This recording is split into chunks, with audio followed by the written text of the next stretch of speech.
Hello students. तो આપણે 11th science કેમિસ્ટ્રીનું 12th chapter કાર્બનિક રસાયણ વિજ્ઞાનનો અભ્યાસ આજથી કરીશું. આ અલગ જ ચેપ્ટર છે. આપણે હજુ સુધી જે પણ શીખ્યા તેના કરતાં અલગ છે અને 12thમાં આ પ્રકારની રસાયણ વિજ્ઞાન પરથી તમારે ઘણા બધા ચેપ્ટરો શીખવાના હશે. એટલે આ પાયાનો અથવા તો કહી શકીએ કે આપણે બેસિક ચેપ્ટર છે કે જેને બરાબર ધ્યાનથી સમજવું જરૂરી બને છે. ખૂબ સરળ હોય છે. ચાલો હવે ચેપ્ટરનું નામ છે કાર્બનિક રસાયણ વિજ્ઞાન. બરાબર, કાર્બનિક રસાયણ વિજ્ઞાન. સવાલ એ થાય કે રસાયણ વિજ્ઞાન ખબર હતું પણ એમાંથી આ નવું કાર્બનિક રસાયણ વિજ્ઞાન એ વળી શું છે? તો સાંભળો. રસાયણ વિજ્ઞાનની સૌથી જૂની શાખા છે અકાર્બનિક રસાયણ વિજ્ઞાન.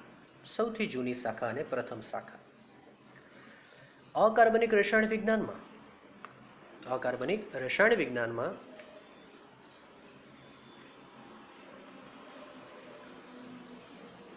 શાનો અભ્યાસ થાય? તો લખી શકીશું કે જે રસાયણ વિજ્ઞાનની જે શાખામાં રસાયણ વિજ્ઞાનની જે શાખામાં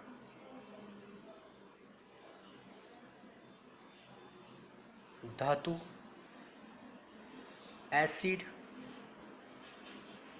બેઝ, અધાતુઓ,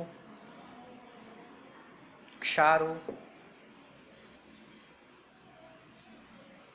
અંગેનો અભ્યાસ થાય તેને અકાર્બનિક રસાયણ વિજ્ઞાન કહે છે.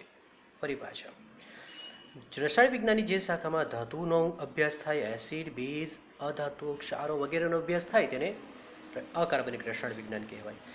આ બધા એવા પદાર્થો છે, એવા સંયોજનો છે, એવા તત્વો છે કે જેમાં કાર્બન હોતો નથી. તો કાર્બન સિવાયના જે ભાગ આવે તેને અકાર્બનિક કહેવાય. કાર્બન સિવાયના સંયોજનોનો અભ્યાસ જે શાખામાં થાય વિજ્ઞાનની, રસાયણ વિજ્ઞાનની, તેને અકાર્બનિક કહેવાય. તો પછી શબ્દો આવે કાર્બનિક રસાયણ વિજ્ઞાન કોને કહેશું? બરાબર ને? તો જુઓ, રસાયણ વિજ્ઞાનની જે શાખામાં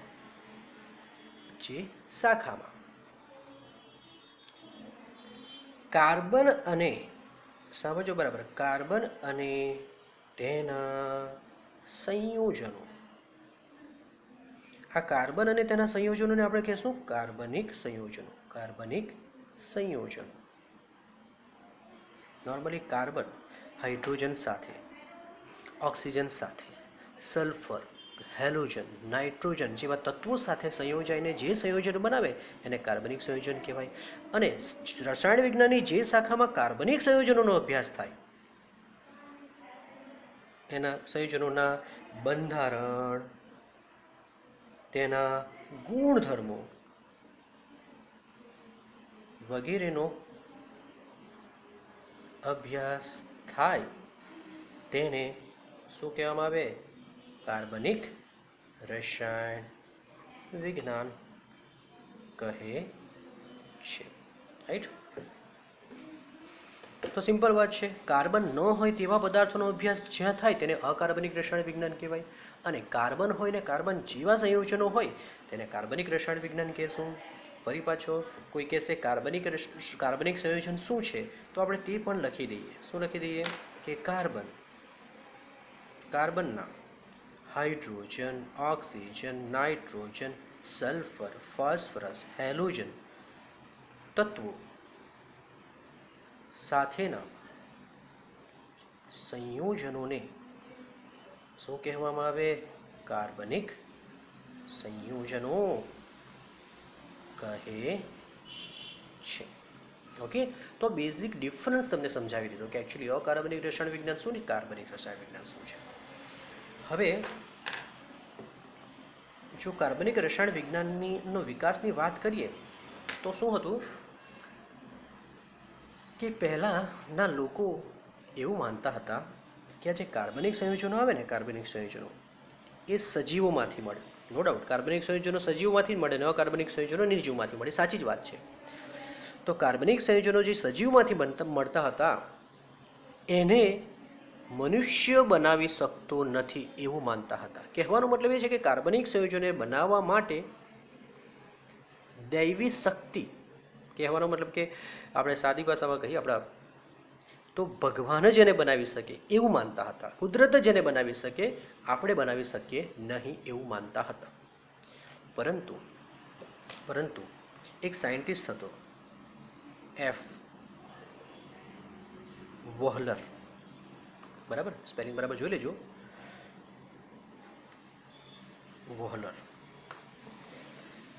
વોહલરે અકાર્બનિક પદાર્થ એમોનિયમ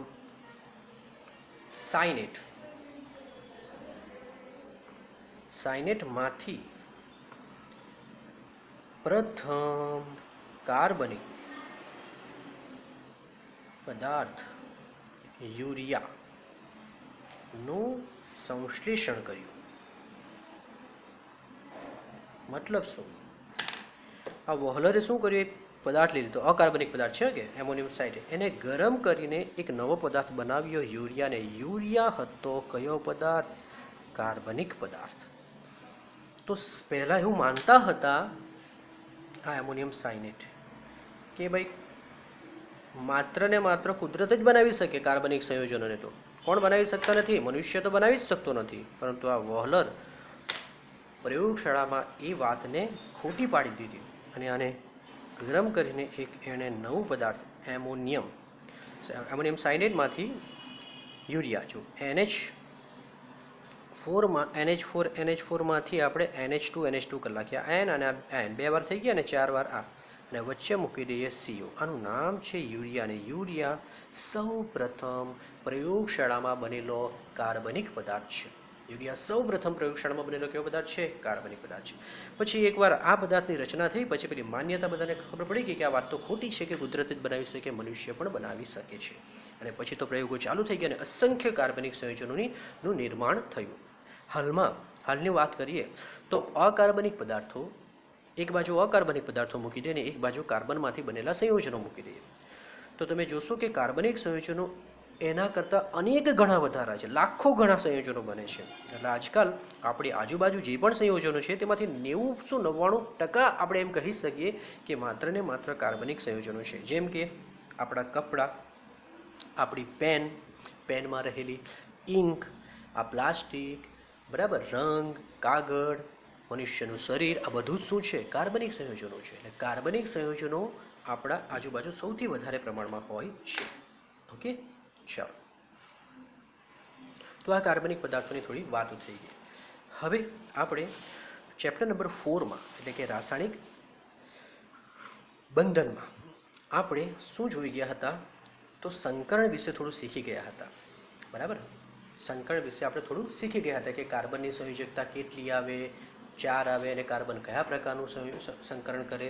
તો તે થોડું આપણે સમજી લઈએ કે કાર્બનની સંયોજકતાની વાત કરીએ. બરાબર, તો જરા જોજો.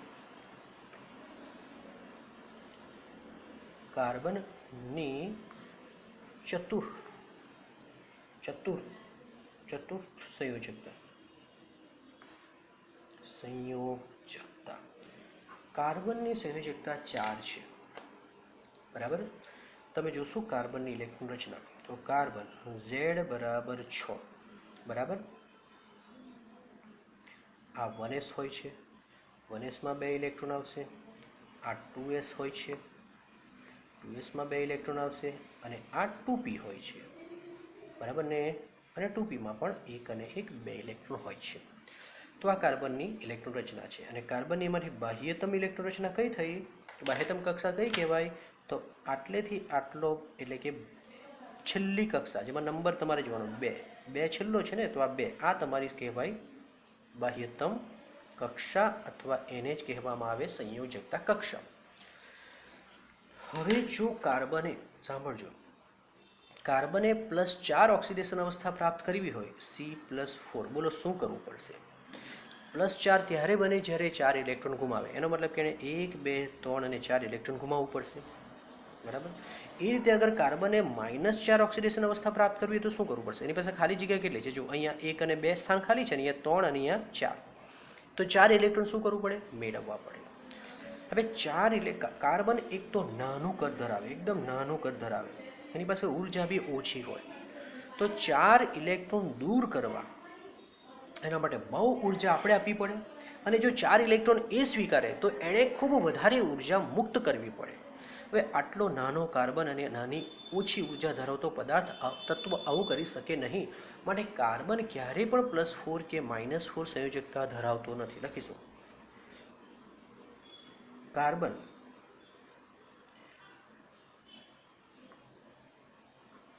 C+4 કે C-4 સંયોજકતા ધરાવતો નથી. કારણ શું કીધું? બોલો કારણ શું કીધું? કારણ કે આ સંયોજકતા પ્રાપ્ત કરવા માટે ખૂબ વધારે ઉર્જાનો શું થાય? ફેરફાર જરૂરી બને છે, જે કાર્બન કરી શકતો નથી, જે કાર્બન પાસે હોતી નથી. તો પછી કાર્બન શું કરી શકે?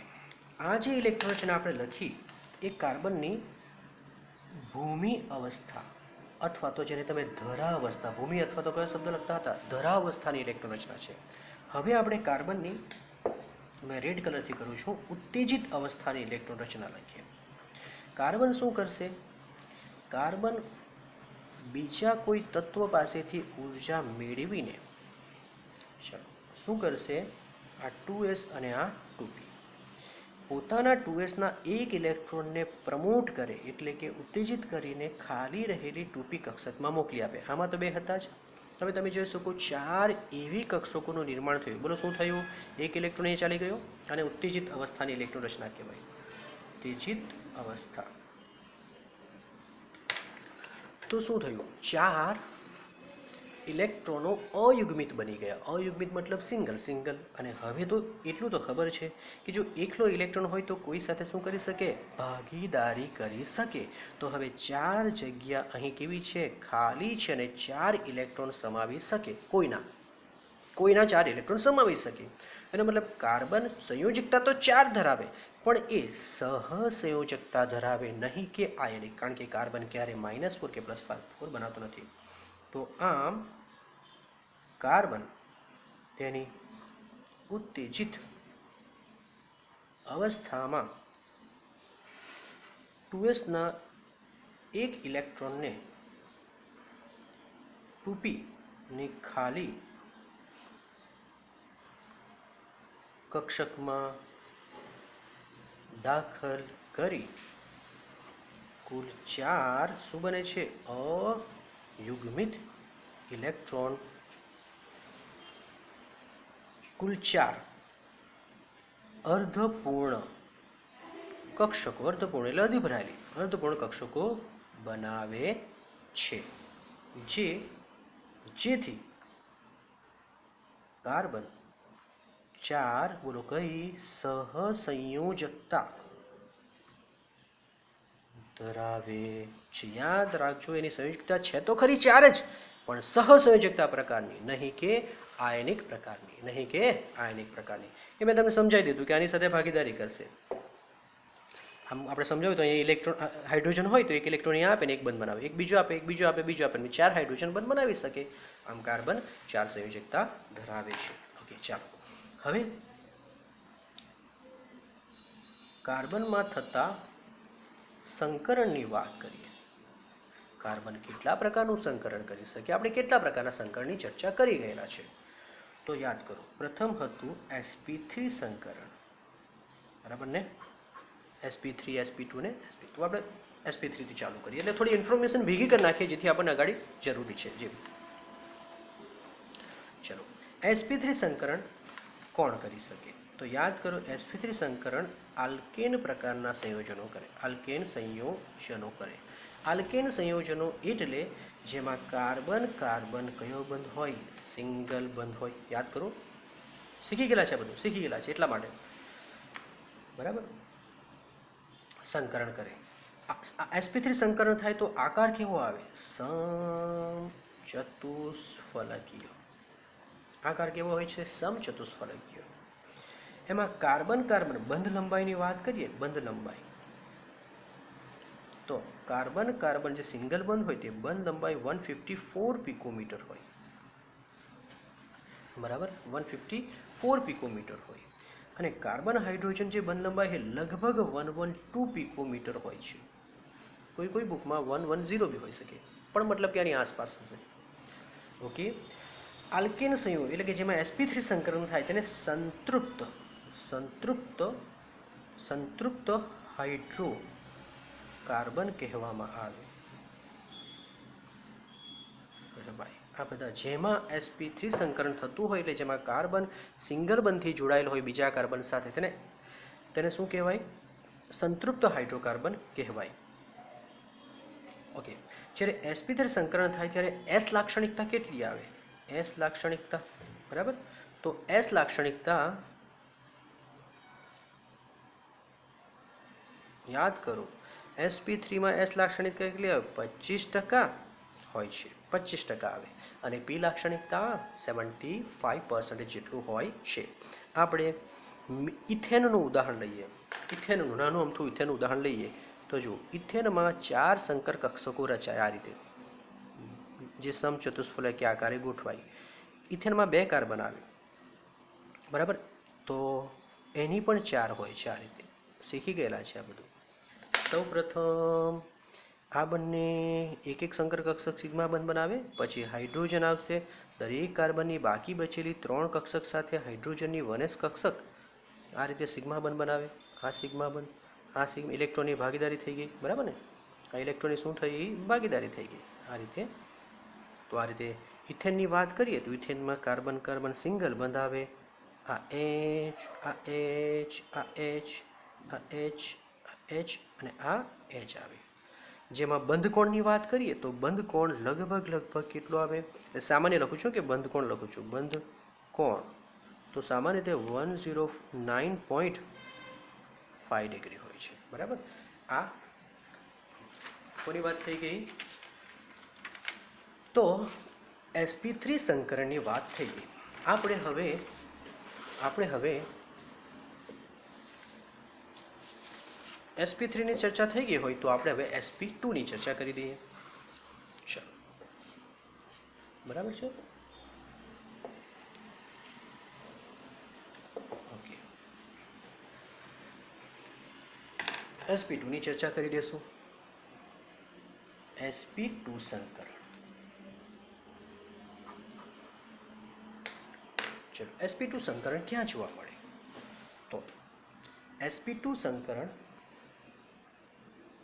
આલ્કીન સંયોજનોમાં જોવા મળે આલ્કીન સંયોજનો એટલે જેમાં કાર્બન કાર્બન શું હોય છે ડબલ બંધ હોય છે યાદ રાખજો કાર્બન કાર્બન ડબલ બોન્ડ એટલે જેમાં એક સિગ્મા બંધ હોય ને એક કયો હોય પાઈ બંધ બાકીની બધી આકાર કેવો આવે તો સમતલીય ત્રિકોણ બરાબર બંધ લંબાઈ કેટલી હશે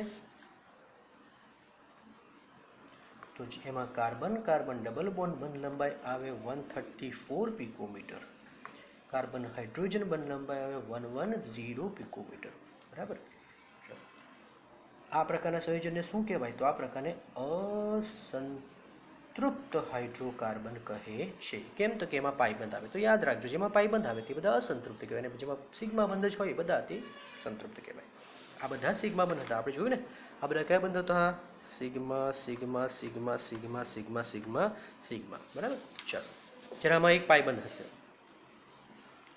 ઓકે એસ લાક્ષણિકતાની વાત કરીએ બરોબર એસ લાક્ષણિકતા કેટલી આવે તો તો તમારે 100 ને એક એસ અને 2 પી એટલે 3 વડે ભાગવાના, એટલે કેટલી આવે? 33.33% આવે. અને બાકી બચે પી લાક્ષણિકતા. બરાબર, એસ ખાસ યાદ રાખવાની. બંધ કોણ કેટલો આવશે? તો આમાં 120 ડિગ્રી આવે. બરાબર, અહીં પણ આપણે જો ઇથિન, અહીં ઇથેનનું જોયું, આપણે ઇથિનનું જોઈ લઈએ. ઇથિનમાં કાર્બનમાં sp2 સંકરણ થાય, એટલે એની પાસે 3 સંકર કક્ષકો હોય છે. આ રીતે આ 3 કક્ષક થઈ ગઈ. બીજો કાર્બન હશે, એની પણ 3 સંકર કક્ષક હશે. આ રીતે પણ એક સંકર કક્ષક, એક કક્ષક સંકરમાં ભાગ લેતી નથી, કારણ કે sp2 જ છે ને, તે એક s કક્ષક ને 2 p, તો એક pz તો રહેવાની ને, તે સંકરમાં ભાગ લેતી નથી અને તે આ રીતે બંધને લંબ આ રીતે ગોઠવાયેલી હોય છે. હવે હાઇડ્રોજન બાકીની સંકર કક્ષક સાથે હાઇડ્રોજન આ સિગ્મા બંધ બનાવે. આ સિગ્મા બંધ, આ સિગ્મા બંધ, આ સિગ્મા બંધ, એટલે સંકર કક્ષક જે બી બંધ બનાવે તે સિગ્મા જ હોય, એટલે યાદ રહેવું જોઈએ તમને. બરાબર, હવે શું કરે? આની પાસે એક ઇલેક્ટ્રોન હોય ને આની પાસે ઇલેક્ટ્રોન, એ પણ બંને એકબીજા સાથે સંમિશ્રણ પામીને પાઈ બંધની રચના કરે. તો આમ આ સિગ્મા બંધ છે, જ્યારે આ કયો બંધ છે? પાઈ બંધ. તો જો આકાર પાડીએ તો આ રીતે બનશે. કાર્બન કાર્બન, પહેલા સિગ્મા બંધ આવે ને, એક કયો આવે? પાઈ બંધ. આ સિગ્મા બંધ, આ સિગ્મા બંધ અને આ સિગ્મા સિગ્મા. સિગ્મા અને પાઈ બંધ વિશે થોડુંક આપણે શીખી ગયેલા છે કે જો બંધ ધરી પર સંમિશ્રણ પામે, એટલે કે મથાળાથી મથાળે સંમિશ્રણ પામે, આ રીતે હેડ ટુ હેડ, હા, તો તે સિગ્મા બંધ બનાવે. અને જો સાઇડ વાઇઝ સંકરણ પામે, આ સાઇડ વાઇઝ આમ સંમિશ્રણ પામે, તો તે પાઈ બંધ બનાવે. પાઈ બંધ નબળો આવે, ખૂબ ક્રિયાશીલ હોય, જ્યારે સિગ્મા બંધ મજબૂત આવે, ઓછો ક્રિયાશીલ હોય. ઓકે, ચાલો. આ પાઈબંધને એકચ્યુઅલી આ લાઇનમાં લખ્યો છે, પણ લાઇનમાં ન આવે, એ એકચ્યુઅલી આ રીતે હોય. આ સિગ્મા બંધ હોય અને ઉપર પાઈબંધમાં એક ઇલેક્ટ્રોનનું વિદ્યુત વાદળ ઉપર હોય ને બીજા ઇલેક્ટ્રોનનું વિદ્યુત વાદળ આમ હોય, એટલે આમ બે ભેગા મળીને બનાવે. બરાબર, જો કે આપણે એને લાઇન દ્વારા દર્શાવીએ એટલે આ રીતે લખીએ, પણ આ રીતે હોય છે. બરાબર, આ રીતે લોબ હોય ને, એક લોબ આ રીતે હોય છે, શીખેલા છે આપણે. ચલો, એ જ રીતે આપણે sp2 ની વાત કરી દઈએ. sp ની વાત કરી દઈએ, sp સંકરણની વાત કરી દઈએ. તે ક્યાં જોવા મળે અને તેની શું લાક્ષણિકતા છે? આ બધું શીખી ગયા છે, પણ આપણને એની જરૂર પડશે એટલા માટે. તો એ આવશે આલ્કાઇન સંયોજનોમાં. આલ્કાઇન સંયોજનો કે જેમાં કાર્બન કાર્બન શું આવે? Triple bond. કાર્બન કાર્બન શું આવે? ટ્રિપલ બોન્ડ, જેમાં 2 પાઈ બંધ આવે ને એક કયો હોય? સિગ્મા બંધ.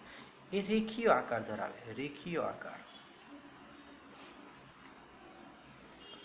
એમાં બંધ લંબાઈની વાત કરશું તો બંધ લંબાઈ, જેમાં કાર્બન કાર્બન ટ્રિપલ બંધ લંબાઈ 121 કાં તો 20 હોય. કોઈ બુકમાં, કોઈ રેફરન્સ બુકમાં 20 બી આપેલી છે, 120 121ની આસપાસ હોય. આ હોય છે 106, કોઈમાં 108 પણ આપે. બરાબર, મતલબ 106 108ની આસપાસ તમારે યાદ રાખવાનું, પણ પહેલાં કરતાં ઓછી થતી જાય છે, એટલું યાદ રાખજો. આને પણ અસંતૃપ્ત કહેવાય. અસંતૃપ્ત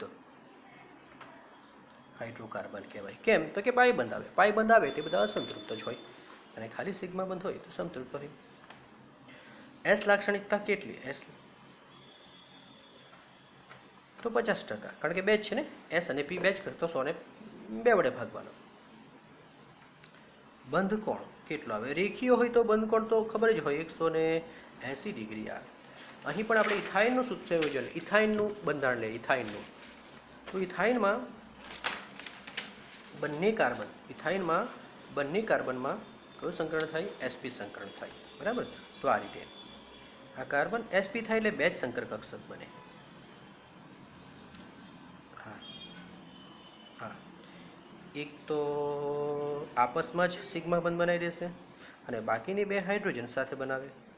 હાઇડ્રોજન સાથે સિગ્મા બંધ, પણ છતાં બી બંને પાસે 2 બાકી છે. બરાબર,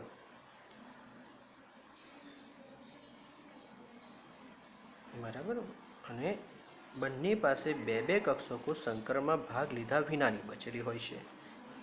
એ આપસમાં જોડાઈને કયા બંધની રચના કરે? પાઈ બંધની. એટલે તમે જોઈ શકો છો કે કાર્બન સિગ્મા બંધ, એક બીજો પાઈ બંધ, એક ત્રીજો પાઈ બંધ, અને ખાલી H. આ તમારું ઇથાઇનનું સૂત્ર થઈ ગયું. બરાબર, આ રીતે હોય છે. બાકીના બધા સિગ્મા બંધ હોય છે. તો સિગ્મા અને પાઈ બંધ વચ્ચેનો ડિફરન્સ ખબર પડવો જોઈએ. કે સિગ્મા બંધ મજબૂત હોય છે, ઓછો ક્રિયાશીલ હોય છે અને સંકર કક્ષકો જ રચે. અને કેવા સંમિશ્રણથી? તો મથાળુંથી મથાળું, હેડ ટુ હેડ સંમિશ્રણથી થાય. જ્યારે પાય બંધ નબળો, ખૂબ ક્રિયાશીલ અને કેવા સંમિશ્રણથી? સાઇડ વાઇઝ એટલે બાજુ બાજુના સંમિશ્રણથી રચાય છે. ઓકે, ચાલો તો આજના માટે આટલું જ.